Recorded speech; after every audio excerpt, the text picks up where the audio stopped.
Hello à tous, j'espère que vous allez bien. On se retrouve aujourd'hui pour une vidéo e-commerce.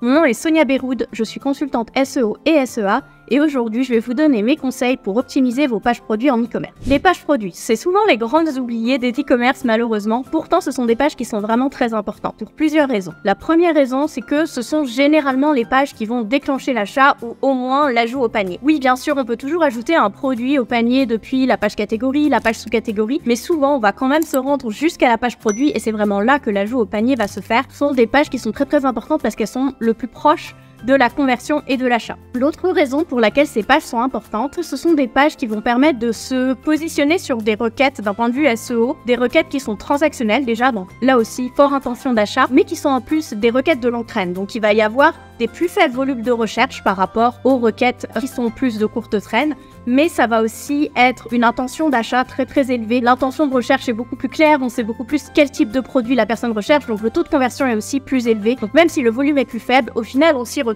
Grosso modo, on va dire qu'en termes de pages transactionnelles, sur un e-commerce, oui, vos pages catégories et sous-catégories, il faut les optimiser parce qu'elles vous permettent d'aller chercher un grand volume, mais en termes de potentiel de conversion, il ne faut pas négliger ces pages produits parce que même si le volume est plus faible, ça va être un très fort taux de conversion et puis une intention qui est très claire. Ça va être intéressant d'aller se positionner dessus aussi. Pour découper cette vidéo, on va faire une première partie sur la structure idéale d'une page produit en e-commerce, à quoi ça ressemble, quelles parties il faut inclure, etc. Et dans une deuxième partie, on va aller faire une recherche un petit peu plus SEO pour voir comment on va l'optimiser pour qu'elle se positionne sur les mots-clés qu'on veut. C'est parti. Donc là, vous voyez que je suis sur une page produit pour un thé sur le site du Palais d'été. Et donc, on va détailler tous les éléments du page produit qui sont importants, y compris ceux qui manquent peut-être un peu sur cette page, mais je vais pouvoir le commenter au fur et à mesure. Il va toujours y avoir deux grandes zones dans une page, pas uniquement produit, mais même sur une page web. De manière générale, il va y avoir tout ce qui est au-dessus de la ligne de flottaison. Quand vous arrivez sur la page, c'est ce que vous voyez, et tout ce qui est en dessous, c'est-à-dire qu'on va avoir à scroller pour aller voir ce qui se passe après. Tout ce qui est au-dessus de la ligne de flottaison, très important, c'est vraiment là qu'on va pouvoir accrocher l'attention de l'utilisateur, donc il faut vraiment y concentrer le maximum d'informations importantes et dans notre cas le maximum d'informations qui vont pouvoir déclencher la décision d'achat ou tout du moins d'ajout au panier puisque c'est le call to action qui est sur généralement les pages produits. Donc il faut vraiment avoir toute cette information là disponible, mais en même temps il faut pas non plus avoir une page qui va être pleine de texte, illisible, donc il faut savoir donner un maximum d'informations mais tout en restant lisible et digeste. Une autre chose que je trouve qu'ils ont bien fait ici, après ça dépend évidemment de la résolution, ça sera pas pareil sur tous les appareils, mais c'est de toujours avoir la dernière partie qui apparaît au ligne de flottaison qui est coupée. Ça je trouve ça intéressant parce que ça force le scroll en quelque sorte parce qu'on voit que la moitié du contenu ou une partie du contenu, donc ça je trouve ça intéressant aussi, tenir compte du fait là aussi que sur toutes les résolutions ça apparaîtra pas de la même façon. Au-dessus de la ligne de flottaison, élément super important qu'on voit ici, le fil d'Arial. C'est important pour l'expérience utilisateur déjà parce que on veut savoir où est-ce qu'on est sur le site, surtout si ça c'est notre porte d'entrée, on se trouve où, est-ce qu'on peut revenir en arrière, est-ce qu'il y a d'autres produits dans la même catégorie, etc. Donc c'est important pour l'expérience utilisateur, mais c'est aussi très important pour tout ce qui est maillage interne. Là, vous voyez que en fait, on a différents liens vers des pages qui sont pertinentes, puisque c'est les pages qui sont en amont dans l'architecture du site web. Donc fil d'Ariane, très important. Je vois de plus en plus de e-commerçants qui les suppriment parce qu'ils trouvent que c'est pas joli ou que c'est pas design, pas esthétique. Je pense qu'il y a moyen que ça s'intègre bien dans un design de façon esthétique. Donc faut pas avoir peur de ça, c'est vraiment un élément important. Moi je ne vous conseille pas de le supprimer, c'est vraiment un élément essentiel. Ensuite on voit qu'on a le titre, évidemment de savoir à propos de quoi est cette page, quel est le produit. Là ils ont mis un sous-titre aussi qui permet d'avoir une sorte de prédescription. Ça c'est très bien aussi, c'est pas systématique, c'est pas obligatoire, mais je trouve que ça permet au premier coup d'œil de savoir exactement quel type de produit il s'agit, surtout si le nom n'est pas forcément évocateur thé des sables. Ça ne dit pas à quoi il est exactement ce thé-là, donc c'est plutôt intéressant. Ensuite, à côté, si on peut avoir des éléments de réassurance, ça va être super important. Donc à côté du titre, ça peut être soit à côté du titre, soit à côté du bouton d'action, donc le call to action, si ajouté au panier. Très souvent, ça va être la note globale qui renvoie vers les avis clients. Donc là, vous voyez qu'il y a un lien qui renvoie vers le détail des avis clients qu'on verra par la suite, qui sont plus bas sur la page. Ça peut être une autre chose qu'on peut afficher aussi. Si, par exemple, le produit a gagné des prix, s'il y a des célébrités qui en ont parlé, s'il y a des mentions dans la presse,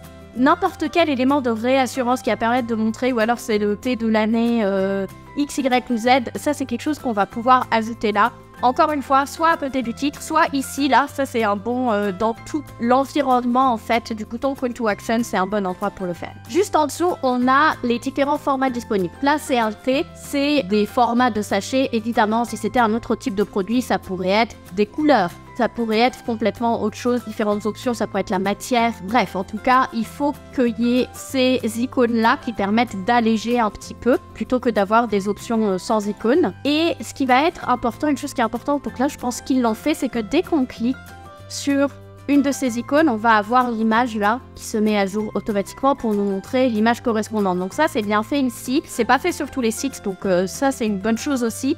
Si jamais il y a un format qui n'est pas disponible, le fait qu'il soit barré, c'est quelque chose qui est intéressant aussi parce que ça permet visuellement de tout de suite savoir qu'est-ce qui est en stock, qu'est-ce qui n'est pas en stock, etc., etc. Donc ça, c'était pour tout ce qui était options variantes du produit. Si jamais c'est applicable, par exemple, supposons que c'est un site de mode et vous allez avoir différentes tailles, ça peut être intéressant de mettre un lien vers un guide des tailles, par exemple. Donc là, on aurait pu mettre un lien vers guide des tailles. Enfin, combien de temps ça dure une pochette en vrac de 100 grammes versus une pochette de 500 grammes. Ça pourrait être un exemple. Guide des tailles, si jamais vous en avez un, mettre le lien ici à côté, ça peut être intéressant aussi. Évidemment, de façon très visible, ça va être le prix du produit. Là, il précise même le prix en fait au poids, puisque évidemment, selon le poids, ça va pas être le même prix. Donc là aussi, vous voyez que le prix se met automatiquement à jour, très très bien. Notez les petites bannières là, de promotion, rendre très visuel les promotions, c'est évidemment une bonne chose. Ici, la quantité. Là aussi, on peut en ajouter 1, 2 ou 3 de façon interactive, donc ça, c'est intéressant aussi.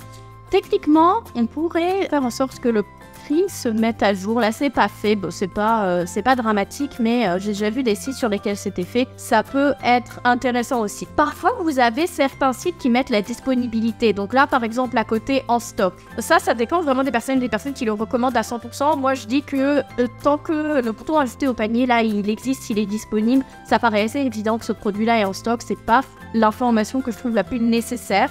Mais si vous voulez l'ajouter, là, ça fait pas de mal, ça mange pas de pain. Vous pouvez l'ajouter aussi. Ensuite, le bouton Call to Action, très important évidemment, qu'il occupe une bonne place sur la page, qui ressorte bien. Généralement, ça va être un bouton d'ajouter au panier, mais vous pouvez avoir d'autres Call to Action en plus de l'ajout au panier, qui peuvent être par exemple ajouter à mes favoris, ajouter à la wishlist. Donc si c'est là, ça a l'air d'être le cas, un site où on peut se créer un compte, et bien vous pouvez très bien avoir une wishlist à laquelle vous allez ajouter ce produit-là. Attention, je le mentionne en passant, si jamais le produit est hors stock, ça peut être vraiment intéressant plutôt que de juste griser ce bouton-là, ce Call to Action, de le transformer pour qu'il y ait une option d'entrer son adresse email pour être notifié quand le produit va être à nouveau en stock. Donc s'il est hors stock, de manière générale, si quelqu'un est arrivé sur cette page, il a envie de vous donner son argent, essayez de ne pas le refuser. Donc de mettre un champ pour pouvoir entrer son adresse email et être averti quand le produit va être à nouveau en stock, c'est possible.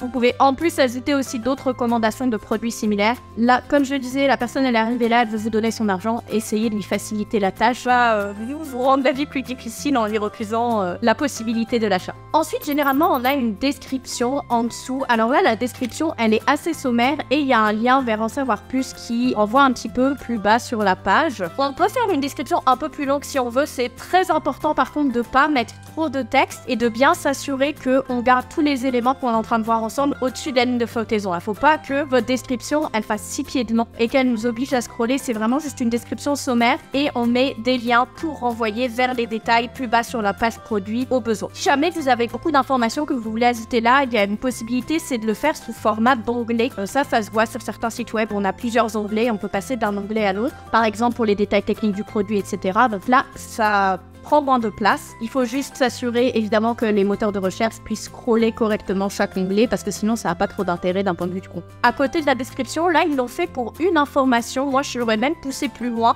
On peut ajouter près de la description ou en tout cas près du call to action toutes les informations qui sont intéressantes pour l'achat. Donc par exemple, s'il y a de la livraison gratuite, s'il y a de la livraison rapide, express, si les retours sont acceptés sous 30 jours, 15 jours, 60 jours, peu importe. Donc tout ce qui peut être utile à l'achat moi, je recommande de l'ajouter ici parce que, encore une fois, on veut vraiment que toutes les informations dont l'acheteur a besoin pour passer à l'achat s'il est prêt, elles soient là. Il n'est même pas besoin de scroller, tout est là. Et là, vous voyez d'ailleurs, ils ont ajouté un logo. Je parlais avant des éléments de réassurance. Ça, c'en est un. Je sais pas si c'est plus environnemental ou plus santé, donc sanitaire. Mais en tout cas, apparemment, leurs thés sont safe. Donc peut-être que c'est pour les deux, l'environnement et la santé. J'espère qu'ils sont pour les deux. Vous pouvez considérer ça comme un élément de réassurance aussi, comme on en parlait avant. En dernier, il y a tout ce qui est image. Ici, ils ont bien fait différents styles, dans le sens où on a un plan rapproché, on a les différents formats.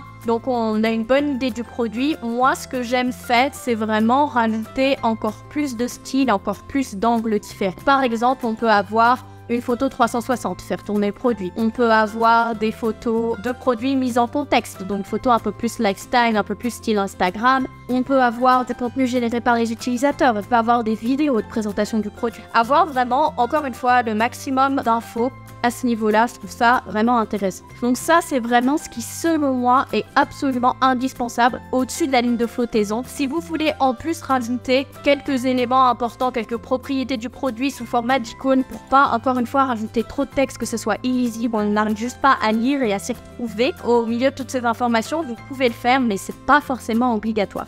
Ensuite, qu'est-ce qui se retrouve en dessous de la ligne de flottaison? Eh ben, pas mal tout le reste en fait. Donc, toutes les informations qui vont être nécessaires à l'achat, qui nous permettent d'anticiper et de répondre aux questions potentielles, de décrire plus en détail le produit, de convaincre d'acheter, etc., etc. Première chose, on peut avoir une description détaillée, c'est ce qu'on retrouve ici, par exemple. Donc là, j'ai cliqué sur le lien, mais en fait, c'est juste scroller, vous voyez que c'est sur la même page. Donc, une description un peu plus détaillée. On peut y ajouter, alors ça va beaucoup dépendre du produit, mais ça peut être des spécifications techniques sous forme de tableau, par exemple. Ça peut être le matériel, la composition. On peut mettre un tableau comparatif avec d'autres produits, avec des produits de compétiteurs. Donc c'est vraiment tout ce qui est en fait utile à la compréhension et à l'utilisation du produit. Là, vous voyez par exemple, ils ont mis un accord TME, c'est assez intéressant. Recettes et cocktails, par exemple. Donc ça va vraiment dépendre du produit. C'est difficile de donner quelque chose d'assez générique, mais c'est vraiment juste donner toutes les informations possibles. Et vous voyez que là, on a déjà beaucoup plus de texte, raison pour laquelle on ne voudrait pas avoir ce bloc-là ici. Là, c'est beaucoup plus visuel, ça permet de comprendre en un coup d'œil au-dessus de la ligne de flottaison de quoi il s'agit. En dehors de ça, ce qui est intéressant, c'est d'ajouter une FAQ. Je sais pas s'ils l'ont fait ici, j'ai pas l'impression qu'ils l'aient fait. Tiens, c'est intéressant. Mais une FAQ avec toutes les questions, comme je disais, anticiper les questions des utilisateurs. Donc ça peut être intéressant. Un autre élément important qu'ils ont ajouté ici, c'est la preuve sociale. Ou des avis clients, si possible avec des photos. Alors là, je sais pas s'il y a l'option de mettre des photos, en tout cas personne n'en a mis apparemment, mais d'avoir des avis clients spécifiques à ce produit-là. Alors oui, vous pouvez tricher un peu si vous n'avez pas d'avis pour un produit parce que il est très niche et personne n'a encore laissé d'avis. En attendant d'avoir des avis, vous pouvez utiliser des avis sur des produits similaires. Mais dans l'idéal et à long terme, votre objectif, ça doit vraiment être d'avoir des avis sur ce produit-là de façon très spécifique, si possible avec des photos. L'autre chose que je recommande, c'est les blocs de liens. Donc eux, ils en ont ici, ils ont notre sélection. Moi, je recommande d'avoir deux types en fait de blocs de liens. Des blocs de liens vers d'autres pages produits, un produit similaire et deux produits complémentaires. Là, ils ont mis notre sélection, on sait pas trop si c'est similaire ou complémentaire. Moi, je l'organise vraiment en deux blocs différents. Et un autre type de bloc de liens que je recommande, c'est d'avoir un bloc de liens avec des liens vers vos articles de blog ou vos pages d'intention mixte qui vont permettre soit d'aider à la décision d'achat, soit de donner un guide d'utilisation ou un guide d'entretien. Que si vous avez un article de blog par exemple, là ça aurait été un bon exemple, accord TME, comment accorder votre thé à vos plats par exemple, ou des recettes et des recettes de cocktails avec ce thé là, ça peut être intéressant d'avoir un bloc de liens qui permet de renvoyer vers ces pages là. Si vous avez des vidéos du produit, vous pouvez les inclure aussi. Dernier bloc de liens évidemment vers des catégories sort aussi. Là on est par exemple dans les thés verts parfumés. Eh bien, vous pourriez rajouter un bloc de liens avec soit les thés noirs parfumés, les thés blancs parfumés, soit par exemple les thés verts qui ne sont pas parfumés. Donc ça peut être intéressant en termes de maillage interne aussi. Les icônes dont je vous parlais avant, eux, ils ont décidé de les mettre en bas. Moi, là, par exemple, paiement PayPal 4 fois sans frais, c'est des paiements sécurisés. C'est quelque chose que j'aurais vraiment mis près du bouton call to action là, parce que c'est vraiment là que l'ajout au panier va se faire. Donc c'est là qu'on veut voir cette information là, la petite modification que j'aurais faite sur cette page là. Donc maintenant qu'on a une petite idée de notre page produit idéale, à quoi elle va ressembler, quel type d'informations, de sections on va vouloir avoir dessus, on va passer à la partie optimisation SEO. Et qui dit optimisation SEO dit recherche de mots-clés. On va vouloir trouver le mot-clé cible pour notre page, donc sur quel mot-clé on va vouloir se positionner. Et pour ça, on va aller dans SEMrush, on utilise le Keyword Magic Tool et on va supposer que nous, on est en train de créer une page produit pour du thé vert au jasmin. Donc on va simplement taper thé vert jasmin. Vous pouvez ajouter votre nom de domaine ici, ça va vous donner quelques informations supplémentaires par rapport à la difficulté à se positionner sur ce mot-clé là. Moi, je ne vais pas le faire ici et on va lancer la recherche. Une fois que la recherche est lancée, alors moi, je me place toujours ici en pouce pour avoir le maximum d'options possibles et ensuite je filtre. Je préfère partir d'une base large et ensuite filtrer selon les critères qui sont adéquats pour moi. Donc là, en l'occurrence, nous, on est intéressé par du thé vert au jasmin. Donc on va vouloir que notre mot-clé, il inclut à la fois thé vert et jasmin.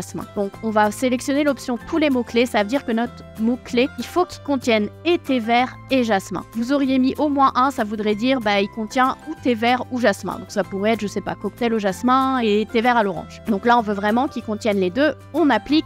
Et on voit que notre volume de mots-clés, il est déjà nettement plus raisonnable. On peut aussi filtrer si on voit des mots qui sont pas pertinents. Par exemple, Daman, c'est une marque. Si nous, on n'est pas Daman, ça nous intéresse pas trop ce qu'ils font. Comprenez le principe, on peut utiliser les filtres ici pour vraiment réduire le champ des mots-clés qu'on va analyser. À ce stade-là, vous pouvez exporter la liste. Si vous avez envie, que vous êtes plus à l'aise de travailler sur Excel ou sur Google Sheet, vous pouvez l'exporter en format Excel, en format CSV. Moi, en général, à ce stade-là, j'aime bien rester sous SEMrush et puis je vais vraiment aller chercher quel mot-clé je veux utiliser. C'est pas parce qu'on vend du thé vert au jasmin que notre mot-clé cible, ça doit être thé vert au jasmin, point. Idéalement, on va vouloir aller chercher un mot-clé qui est beaucoup plus spécifique et beaucoup plus différenciant. Par exemple, si votre thé vert au jasmin, il est bio, tiens, il est là. Thé vert au jasmin bio, ça existe. Donc ça, c'est un mot-clé, volume de recherche 20. Ok, le volume de recherche est beaucoup plus faible, mais c'est beaucoup plus différenciant. Ça va être beaucoup mieux d'aller essayer de se positionner là-dessus. Là aussi, fait maigrir, peut-être que thé vert au jasmin amaigrissant, ça va être un exemple de mot-clé. Donc c'est vraiment parcourir cette liste et voir qu'est-ce qui peut être intéressant, être différenciant pour nous, plutôt que de prendre le mot-clé le plus générique. Si vous voulez trouver ce genre de mots-clés, vous pouvez aussi filtrer par le nombre de mots. Donc par exemple, on va vouloir 5 ou même 6 mots-clés et là on va peut-être trouver d'autres éléments différenciants. Voilà, il s'agit d'eau toilette, c'est pas pertinent. Il y en a peut-être pas dans ce cas-là, mais voilà, c'est ça l'idée. En vrac, tiens, ça peut être une idée aussi si on vend que du thé en vrac. Donc voilà, allez vraiment chercher l'élément le plus spécifique possible, sauf si évidemment, si le mot-clé plus générique est accessible, vous pouvez essayer de vous positionner dessus, mais de manière générale, on va quand même essayer, surtout pour une page produit, d'aller chercher l'élément le plus spécifique possible. Vous pouvez aussi utiliser cette opportunité pour parcourir rapidement la liste de mots-clés et déjà vous faire une idée du type de thème que vous pourrez aborder sur la page. Par exemple, thé vert au jasmin bienfait. Tiens, les bienfaits du thé vert au jasmin, ça peut être quelque chose d'intéressant à inclure sur notre page. On pourrait même l'inclure avec des icônes pour illustrer les bienfaits que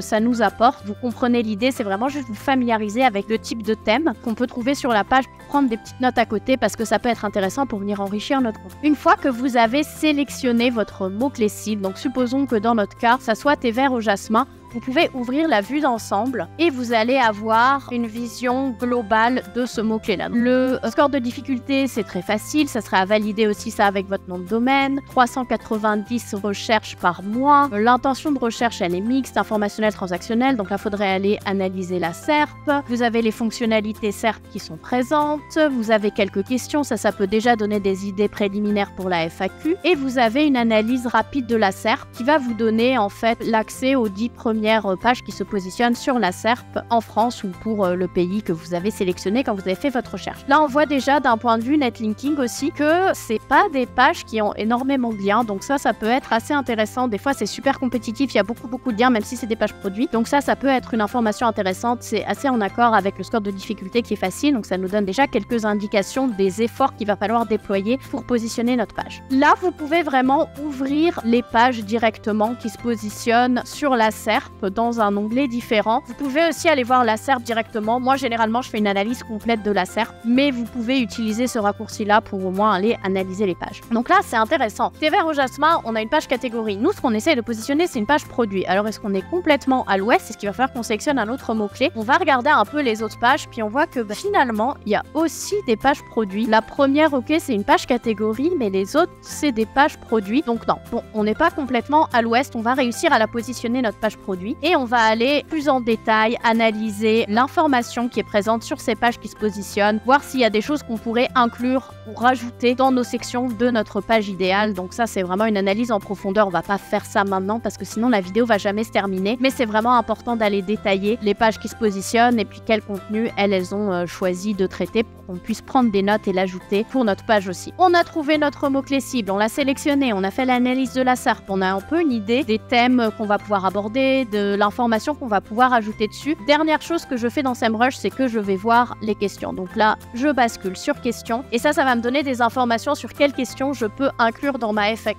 Quel goût a le thé vert au jasmin, quelles sont les propriétés et quels sont les bienfaits. Donc bienfaits, ça on avait déjà vu. Ça fait que 3 questions. C'est pas énorme, c'est déjà une bonne base. Si jamais on estime, il faudrait là aussi faire l'analyse des pages qui se positionnent. Peut-être qu'elles, elles ont même pas de FAQ. Ou alors si elles ont une FAQ mais que leur FAQ elle a 30 questions, bon bah nous on va peut-être être un petit peu léger, donc on va aller essayer d'étoffer ça. Comment est-ce qu'on peut faire? On peut supprimer jasmin, donc on va prendre que les questions qui contiennent thé vert, pas forcément jasmin. Bon, ça contient encore jasmin, donc on va peut-être changer notre mot-clé ici. On va se positionner sur quelque chose de plus large, thé vert, juste les questions. Et là, on commence à avoir effectivement beaucoup plus de questions. Donc ça va nous permettre de nous donner plus d'idées. C'est pas obligé que toutes les questions de la FAQ soient spécifiques au thé vert au jasmin. On peut aussi prendre des questions qui sont relatives au thé vert. On peut même avoir une FAQ qui est plus ou moins identique entre toutes les pages produits thé vert. L'idée, c'est juste que vos pages produits, elles soient pas complètement identiques. Mais évidemment qu'il va y avoir des redondances. Pour tous les thés verts, c'est logique. À la base, il y a un produit, il y a une base de produits qui est quand même commune. Donc voilà pour SEMrush, on a quand même déjà pas mal d'informations et maintenant on va commencer à utiliser cette information pour optimiser notre page sur la base de la structure qu'on a faite. Donc une fois qu'on a collecté et trié, sélectionné ces informations, on va les utiliser pour les insérer dans notre structure de page idéale et pour venir l'optimiser. Pour le SEO, une des choses qui va être importante, c'est tout ce qui est le SEO sur page, donc on page. Donc on va utiliser notre mot-clé cible et on va venir l'insérer dans des zones, des champs qui sont importants pour le SEO. Première zone importante, ça va être l'URL. Par exemple, si on revient sur notre thé vert au jasmin, supposons qu'on ait un répertoire dans lequel on met tous les thés verts. L'URL va être notre nom de domaine.fr /thé vert / le nom de la page produit. Donc dans ce cas-là, on va faire thé vert / jasmin par exemple. Si à l'inverse, vous n'avez pas de répertoire, et bien dans ce cas-là, on va mettre thé vert jasmin directement dans l'URL de la page produit.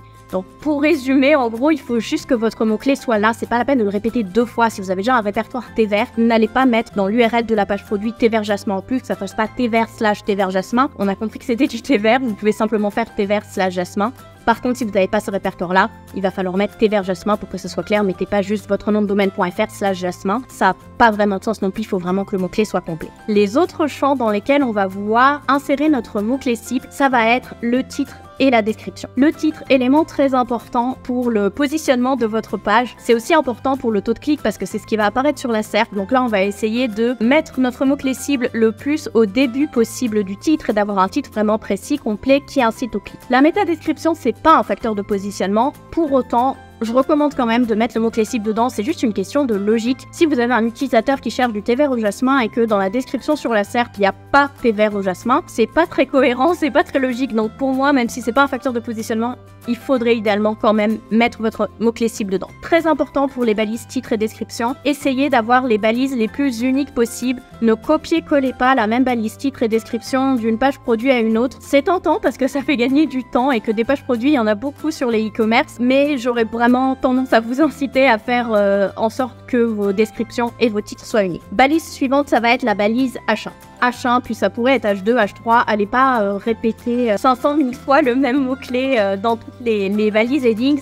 mais en H1 c'est vraiment important. Là aussi, essayez d'avoir des balises H1 uniques pour chacune de vos pages produits. Et enfin, un champ qu'on oublie souvent, ce sont les images. Le titre de l'image avant qu'on l'upload et aussi la balise alt de l'image. Donc insérez votre mot-clé, là aussi il faut que ce soit descriptif de l'image évidemment, mais profitez-en pour mettre votre mot-clé cible dedans. Autre chose importante tant qu'on parle des images, c'est plus pour la performance de la page, la vitesse de chargement. Pensez à redimensionner vos images avant de les uploader, donc les redimensionner à la taille sur laquelle elles vont s'afficher sur l'écran. C'est pas la peine d'avoir une affiche de cinéma quand ça va être affiché dans un tout petit format sur votre page produit. Et aussi pensez à les convertir en format pour le web, donc WebP par exemple, pas uploader un gros PNG ou un gros JPEG sur votre site web. Donc voilà pour tout ce qui est les champs SEO dans lesquels il va falloir mettre le mot-clé cible. Évidemment, toutes les informations qu'on a prises dans SEMrush pour enrichir la FAQ, toutes les questions, ça c'est quelque chose qu'on va utiliser dans la section FAQ. Et enfin, dernier point très important pour les pages produits, c'est les données structurées. C'est quoi les données structurées? C'est du code qu'on ajoute aux pages. Et ce code, c'est un peu basé sur une sorte de langage universel des moteurs de recherche. Et ça va permettre de leur communiquer des informations qui vont leur permettre d'enrichir notre listing produit sur la SERP. Grosso modo, pour faire plus clair, votre listing sur la SERP, de base, c'est juste du texte. C'est votre titre, votre description, et puis c'est tout. Si on ajoute les données structurées, donc le code, sur la page produit, vous allez pouvoir fournir des informations en plus au moteur de recherche pour qu'il puisse enrichir votre listing. Donc par exemple, qu'il puisse afficher la note globale agrégée des avis clients sur ce produit, les conditions de livraison et de retour, la disponibilité du produit, est-ce qu'il est en stock, est-ce qu'il est hors stock, etc., etc. Donc ça vous permet d'avoir un listing qui est beaucoup plus propre et qui va aussi attirer l'œil et permettre d'augmenter votre taux de clic et donc votre performance globale. Voilà pour les conseils pour les pages produits en e-commerce. J'espère que ça vous aura été utile, ça vous aura appris des choses. Si vous avez des questions, n'hésitez pas à les laisser en commentaire et sinon je vous dis à très bientôt dans une prochaine vidéo.